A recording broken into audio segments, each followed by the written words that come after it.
전쟁을 계기로 해서 조선이라는 나라가 이제 더 이상 걷잡을 수 없이 쇠락 혹은 또 운명의 길로 이제 치닫게 됩니다. 오늘 그 부분에 대해서 발표를 드리도록 하겠습니다.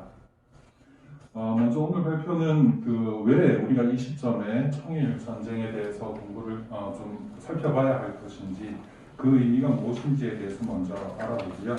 그리고 두 번째로는 청일 전쟁의 원인으로서 청일 전쟁을 직접적으로 일으켰던 가까운 원인으로서 근인, 그리고 좀 더 근본적인 원인으로서 뭘 원자를 쓴 원인, 이 두 가지 측면에서 나누어 봐서 이제 청일 전쟁의 원인을 살펴보도록 하겠습니다. 이 결과로 중화 질서가 붕괴된다라고 하는 것인데, 그 중화 질서가 어떤 식으로 붕괴되고 붕괴의 결과로 어떤 양상이 나타났는지, 동아시아 국제 질서에서는 어떤 변화가 있었는지에 대해서 살펴보도록 하겠습니다.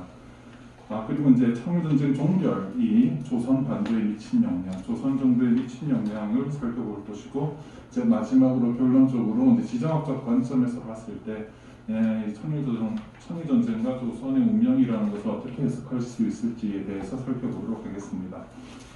먼저 서론 부분 말씀드리겠습니다. 경기도 서해안 풍도 앞바다에서 청과 일본 함대가 충돌하면서 발발하였습니다. 조선의 요청으로 파병된 병력을 귀환시키는 과정에서 중국 군함은 풍도 인근에서 일본 해군과 마주쳤고, 일본은 중국 군함에 대해 무장 해제를 요구하며 공격을 거부했습니다. 그리고 이제 청군을 수송하던 영국 선제 코우싱호를 침몰시키기 이르렀는데, 이때 이제 일본은 선전포고도 없이 일방적으로 기습 공격을 했던 것입니다. 일본은 청과 일전을 준비하고 있었고, 조선의 밀란 진압, 당시의 동학 농민혁명이었죠. 밀란 진압을 위해 만들어진 파병의 기회를 십분 활용하여 동아시아 천년의 권위, 중화 질서에 도전을 하였던 것입니다. 청일전쟁은 역사적으로 동아시아를 지배하는 중국 중심의 위계 질서의 종말을 보였습니다.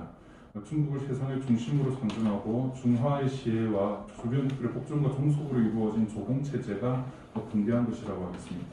서구 제국주의 열강들의 아시아 침탈과 중국에 대한 도전은 전통적 헤게모니의 위상에 잦은 상처를 내기는 했지만, 중화 질서 내부, 질서 내부에 속했던 일본이 이제 부국 강경을 통해서 중국 헤게모니의 기존 질서를 도전하면서 송두리째 흔들어 놓았고, 동아시아 지역에서 열강의 제국주의 경쟁이 본격화되는 계기가 되었습니다.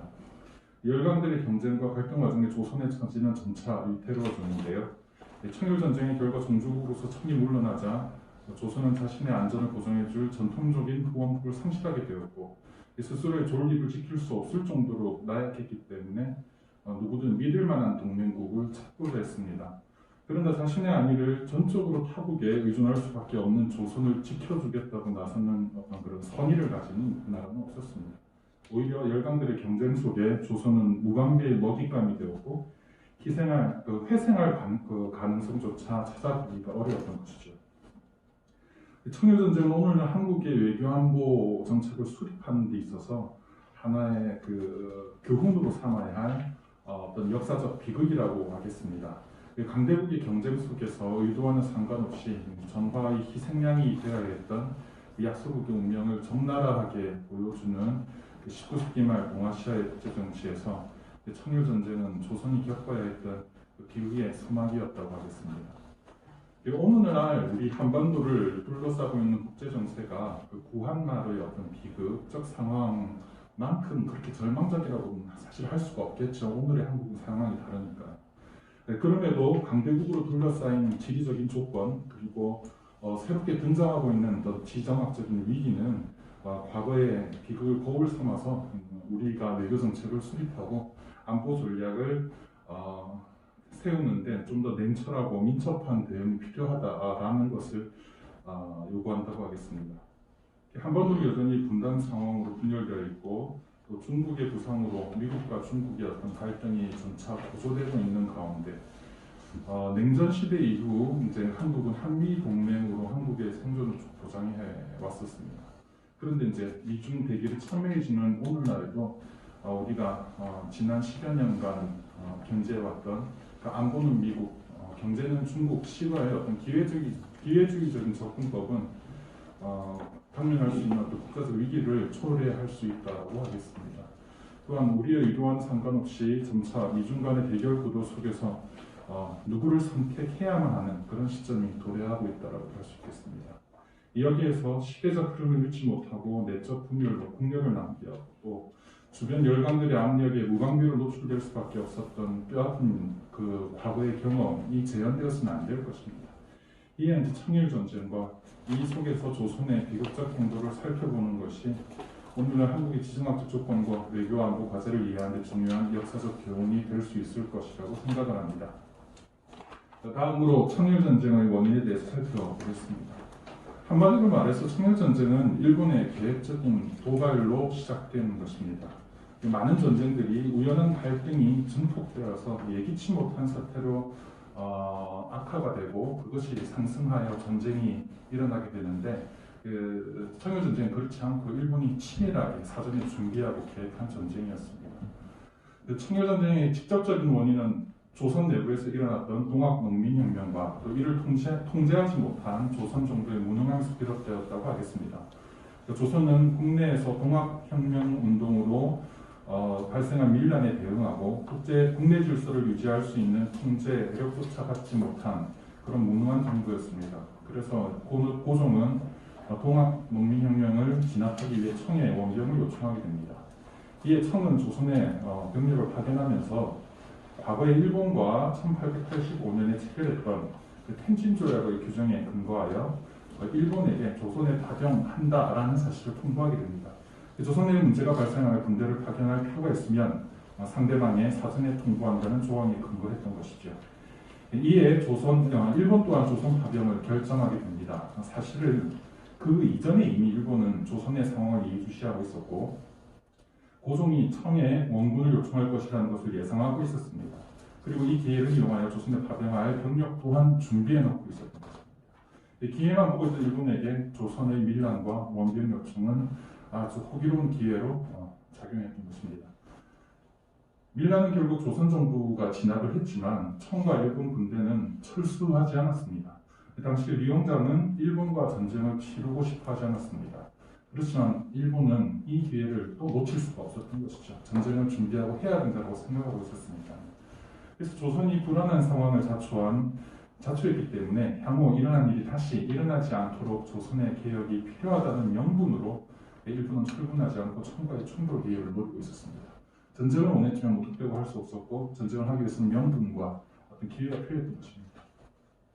그래야 청국과 공동으로 조선의 개혁을 요구하며 청이 거절하면 일본이 단독으로 추진하겠다고 주장했습니다.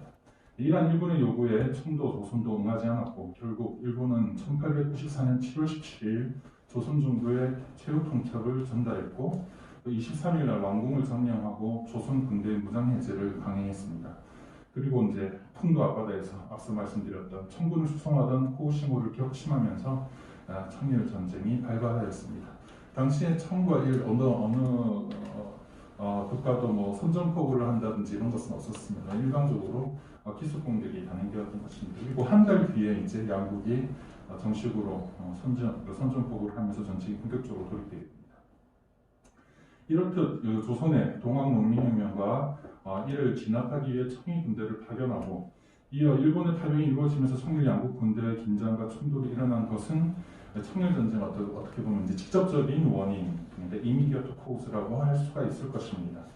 그러나 일본은 이미 이 전쟁을 예견하고 준비하고 있었다고 말씀드렸습니다. 조선의 원병 요청에 청은 군대를 파견하였고 밀란 진압이라는 목적에 중점을 두면서 일본과의 충돌이 조선에서 발생하지 않도록 유보적인 그런 자세를 피하고 있었습니다. 당시에 조선 원병을 맡고 있었던 리홍장은 사실상 일본과의 충돌을 피해야 한다라고 하는 그런 입장에 있었습니다.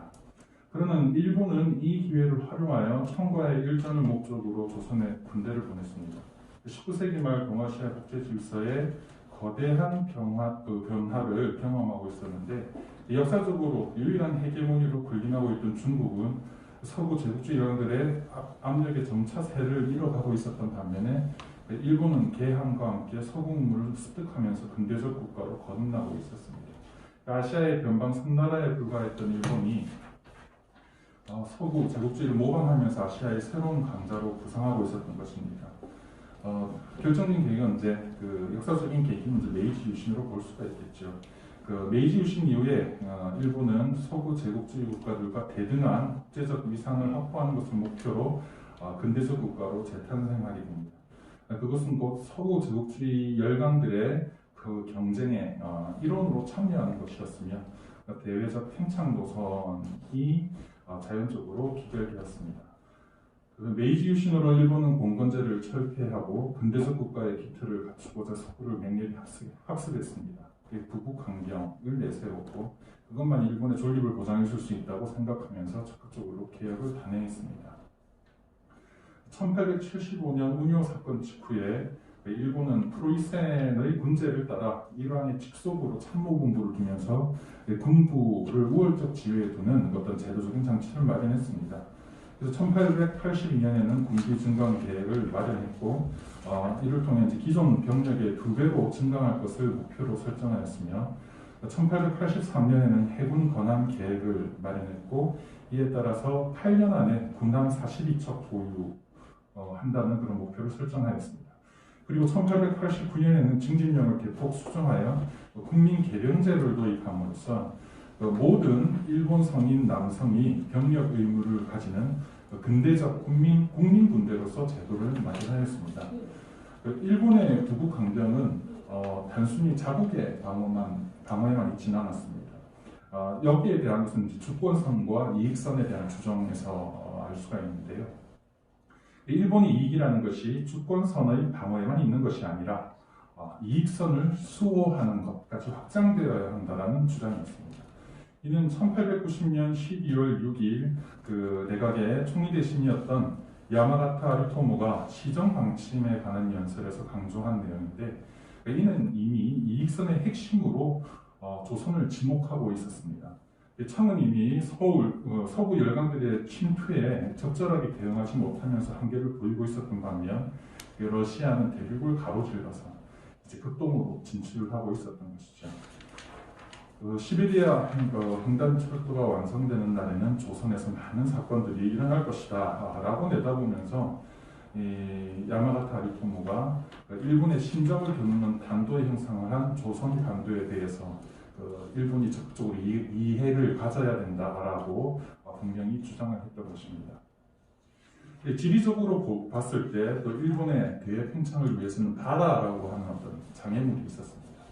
그리고 아시아 대륙을 향한 확장을 위해서는 조선 반도를 말하자면 교두보로 삼는 것이 필요했습니다.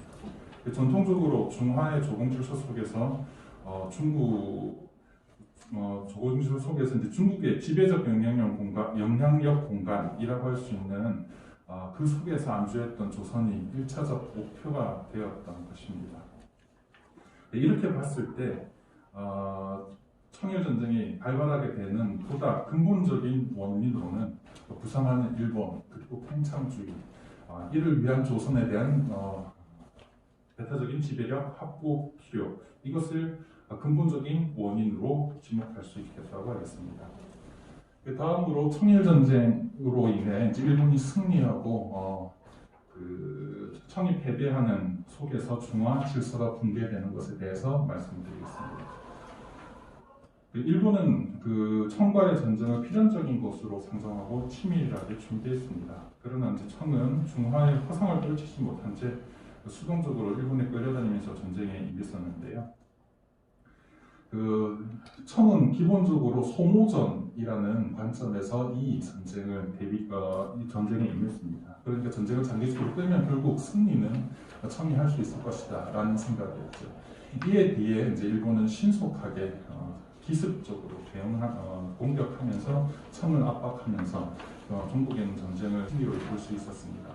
왜 거대한 청이 새로 부산의 일본에 질 수밖에 없었는지에 대해서는 칼폰 클라우제위츠가 제시한 삼위일체 애론을 통해서 이제 분석해 볼 수가 있습니다.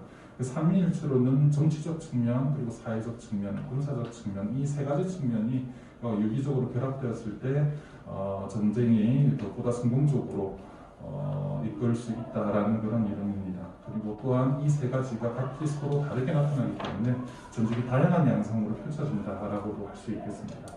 우선 정치적인 측면과 관련해서 일본은 뚜렷한 정치적인 목적과 결집된 국민적 지지 그리고 효과적인 군사작전을 통해서 시종일 간 우위를 점하면서 전술과 전략 그리고 전쟁의 승리를 이끌었습니다. 전쟁에 대한 선전포고를 할 때 일본은 청에 대해서 명확한 정책적 목표를 증명하였습니다. 자국의 안전을 위해 조선으로부터 청을 완전히 축출한다는 분명한 목적을 제시했고 이에 대해서 일본 국민은 전국적으로 열렬한 지지를 보냈습니다. 그러나 청은 무엇을 위해 전쟁을 하는 것인지 알지 못하는 것 같습니다. 일본이 걸어온 싸움에 할 수 없이 대응하는 그런 모습이었습니다. 앞서 말씀드린 것처럼 이 형장은 전쟁을 하지 않으려고 했던 그런 소극적인 자세를 시종일관 보였었습니다. 국내적으로도 정치적 분열은 일본에 대해서 전쟁과 화해를 놓고 분열되어 있었고 주전파와 주화파로 나뉘어서 분열되어 있었고 전국민적인 지지와 열의는 찾아볼 수도 없었습니다. 사실 전쟁이 벌어지는지조차 중국 국민들은 관심도 없었고 알지도 못했다고 합니다. 일본은 근대적 국민군대로 화력을 집중하여 매번 전투를 성공적으로 수행했지만 청은 국민군대가 아니었습니다. 봉건적인 군대로 전투가 불리한 상황에서는 뒤도 돌아보지 않고 후퇴하거나 달아나는 그런 모습을 보여줬습니다.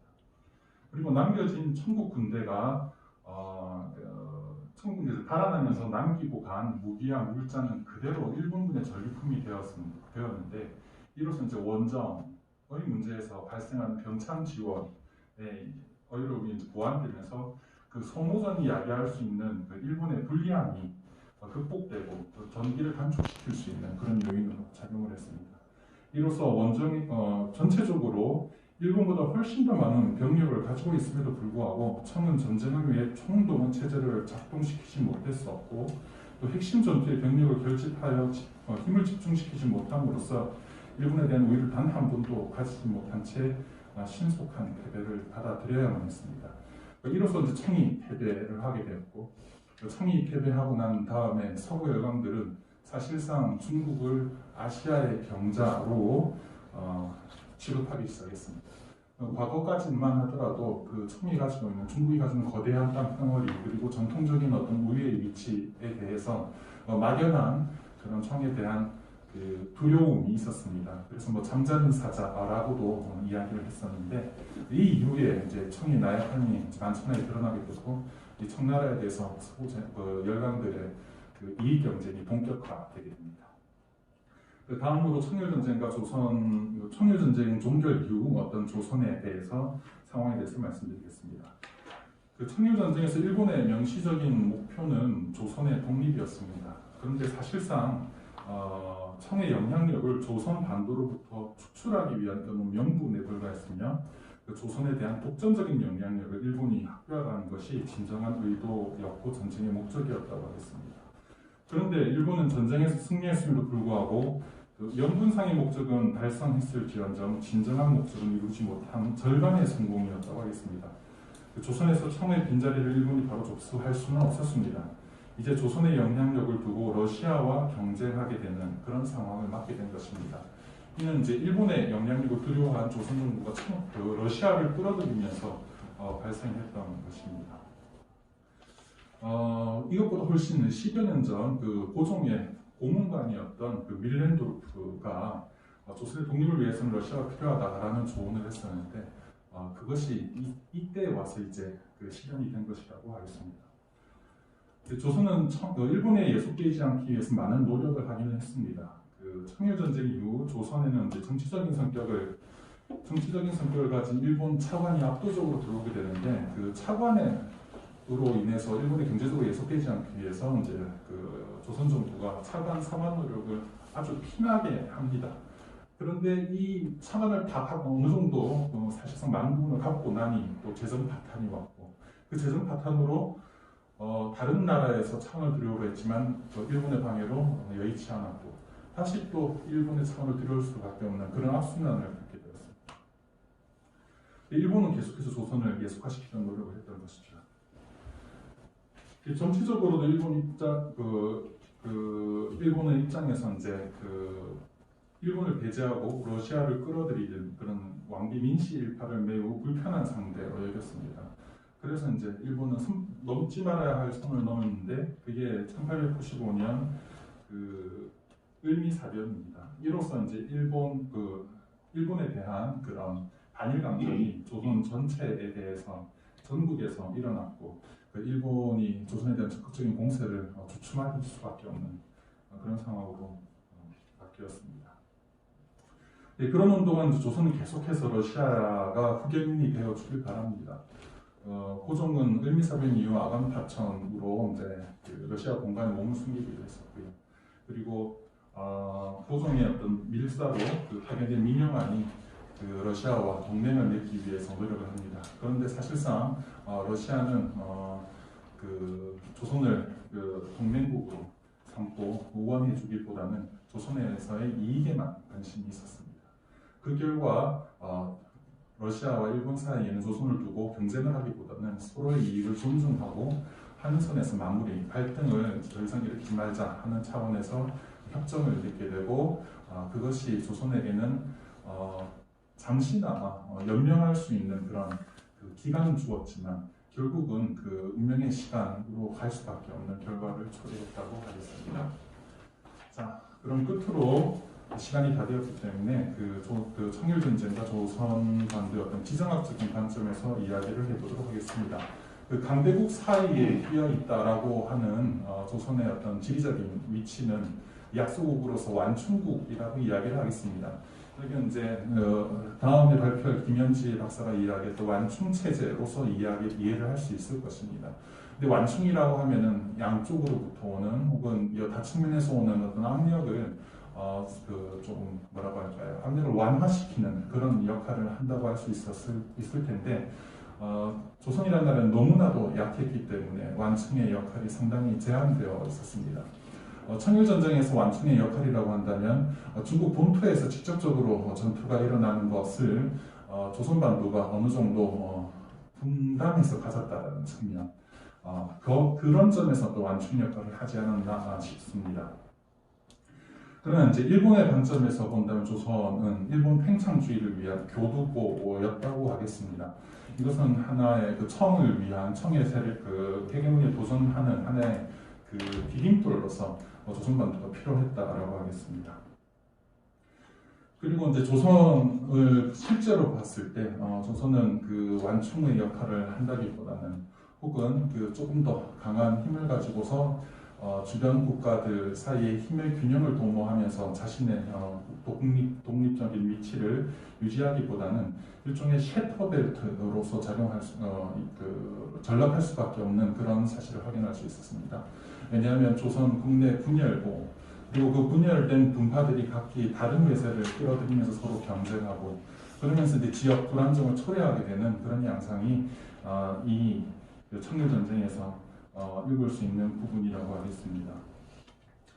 강대국으로 둘러싸인 조선의 위치라는 것은 사실상 불리할 수밖에 없는 상황이었습니다. 그런데 그 불리한 상황에도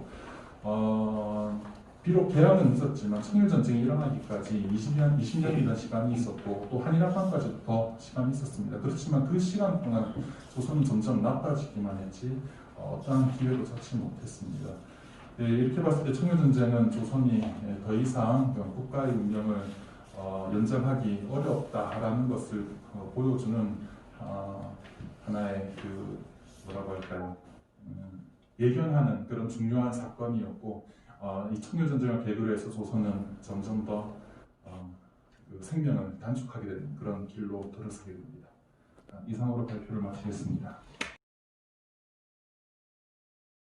오늘 이렇게 좋은 발표 논문들이 있는데 토론자를 참여하게 돼서 매우 영광입니다. 근데 제가 이제 지정학을 공부를 하긴 했어도 이 청일전쟁, 러일전쟁과 관련해가지고 깊이 공부한 게 아니기 때문에 매우 조심스러운 입장에서 이제 논문을 읽어봤습니다. 그래서 일단 저는 이제 신영환 박사 님의 이제 논문을 주로 이제 읽어봤는데 전반적으로 이제 이 청일전쟁에 관해서 이제 이 촉발원인과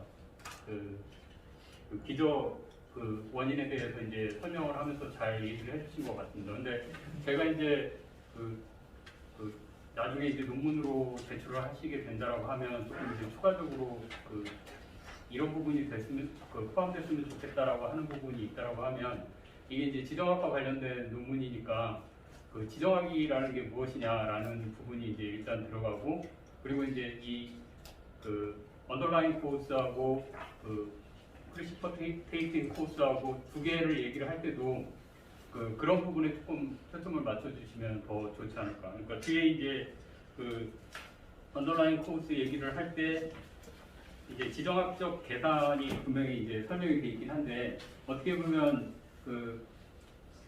그런 부분이 조금 더 설명이 되면 이게 지정학과 관련된 논문이다라고 하는 걸 더 이제 부각시킬 수 있지 않을까라는 생각이 들었습니다. 그리고 그러니까 이제 지정학적인 구조라든지 그 지정학적인 구조를 일본은 일찌감치 이제 그걸 파악을 하고 그러한 측면에서 이제 청일 전쟁에 대한 대비를 했다라는 식으로 설명을 하면 이제 같은 전쟁 준비를 했다라고 하더라도 조금 이제 지정학적으로 접근하는 설명이 될 수 있지 않을까라는 생각이 들었습니다.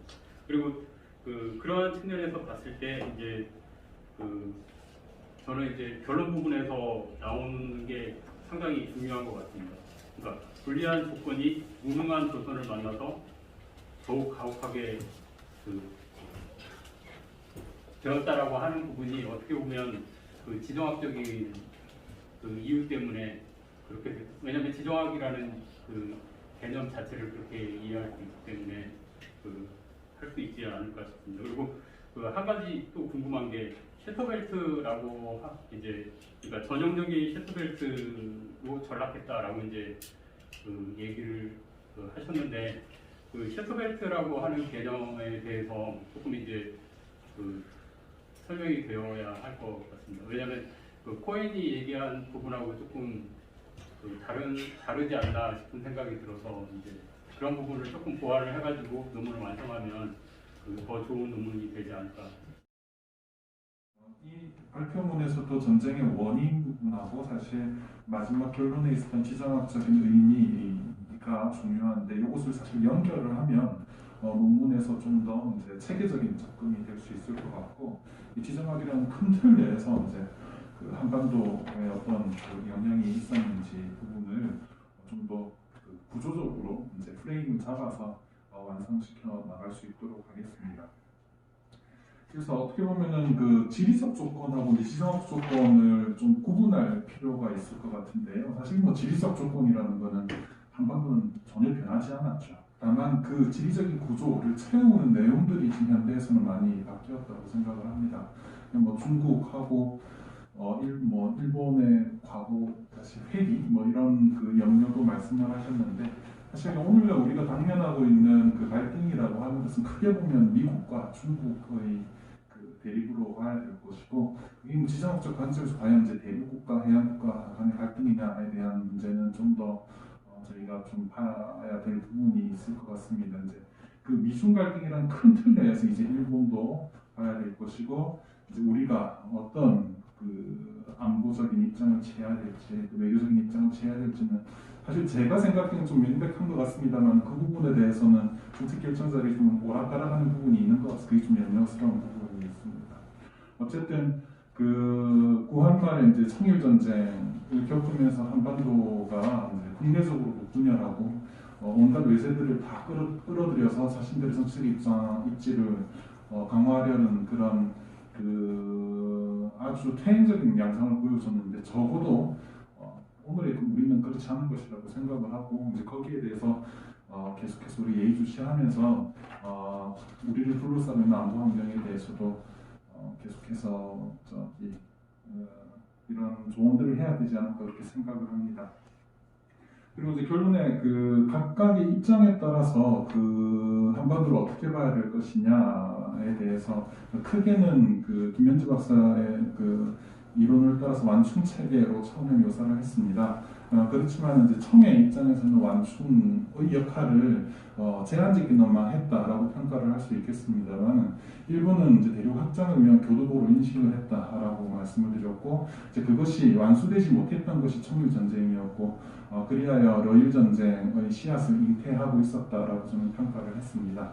그리고 조선의 입장에서는 결국 완충 역할도 하지 못하고 스스로 자멸하게 되는 그런 양태를 보였다고 말씀드렸고 오늘 박사님께서 말씀하셨던 그 셰터렐트에 대해서도 좀 더 자세하게 써서 그 부분을 조선을 묘사한 당시의 조선의 상황을 묘사하는데 좀 더 적용시켜 볼 수 있도록 그렇게 하겠습니다.